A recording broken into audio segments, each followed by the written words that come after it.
കഴിഞ്ഞ തവണ ഇരിഞ്ഞാലക്കുട നന്ദഗോവിന്ദം ഭജനസ് വന്നപ്പോഴേ ഇനി വേറെ പാട്ടുകളൊന്നും കണ്ടില്ല എന്ന് ഒരുപാട് പേര് മെസ്സേജ് അയച്ചിരുന്നു. അപ്പൊ അതുകൊണ്ടാണ് ഇത് ഇടുന്നത്. വേറൊന്നല്ല, അതിനോടൊപ്പം കുറെ മെസ്സേജ് വന്നിരുന്നു. പാടുന്നവരെ മാത്രം കാണുന്നുള്ളല്ലോ, കാണികളൊന്നും ഇല്ലേ, കാണികളൊക്കെ ഒരുപാട് കുറഞ്ഞല്ലോ എന്നൊക്കെ ചോദിച്ചിട്ട് കുറെ കമന്റ്സ് വന്നിരുന്നു.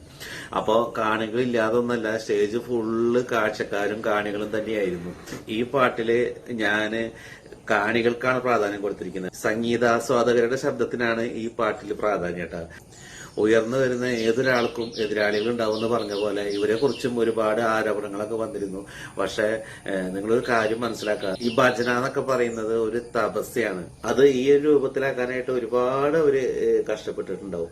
അപ്പൊ നമ്മള് അവർക്ക് ഉപകാരം ചെയ്തില്ലെങ്കിലും ഉപദ്രവിക്കാതിരിക്കുക, താല്പര്യമുള്ളവര് കേൾക്കുക, അല്ലാത്തവര് ജസ്റ്റ് ഒന്ന് വഴിമാറി പോവുക, അത്രേ ഉള്ളൂ.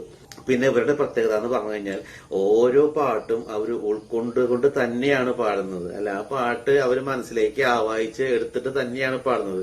അത് മാത്രല്ല, അവർ ഉൾക്കൊണ്ട ആ ഗാനം കേൾക്കുന്നവരിലേക്ക് കൂടി അതിന്റെ ചൈതന്യം പകർത്തുന്നതിലാണ് അവർ വിജയിച്ചത്. അതുകൊണ്ട് തന്നെയാണ് ഇപ്പൊ നിങ്ങൾ ഈ വീഡിയോ കണ്ടോ, ഈ കാണുന്ന ഓരോ മൊബൈൽ ഫ്ലാഷ് ലൈറ്റുകളും അവർ പാടുന്ന ഗാനം മനസ്സിൽ ഉൾക്കൊണ്ടുകൊണ്ട് തന്നെയാണ് അവരത് ഉയർത്തി ആ താളത്തിനനുസരിച്ച് ചെയ്യുന്നത്. 100% എനിക്ക് ഉറപ്പാണ്.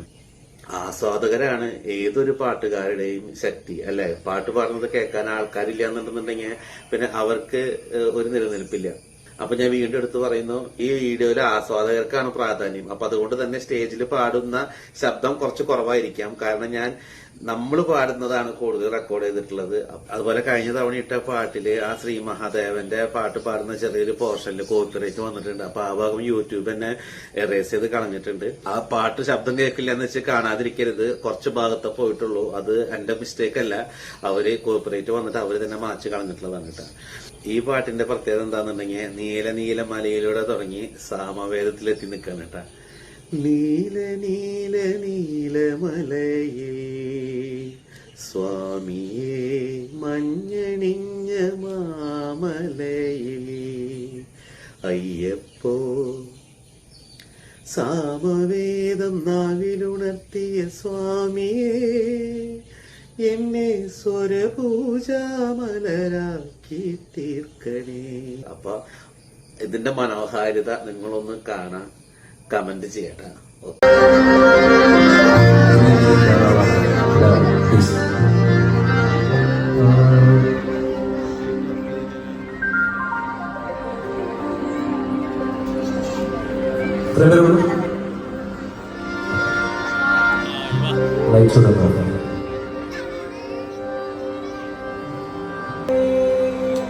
ശരണമയ്യപ്പ ലോകവീരമ്മ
കുനിഞ്ഞു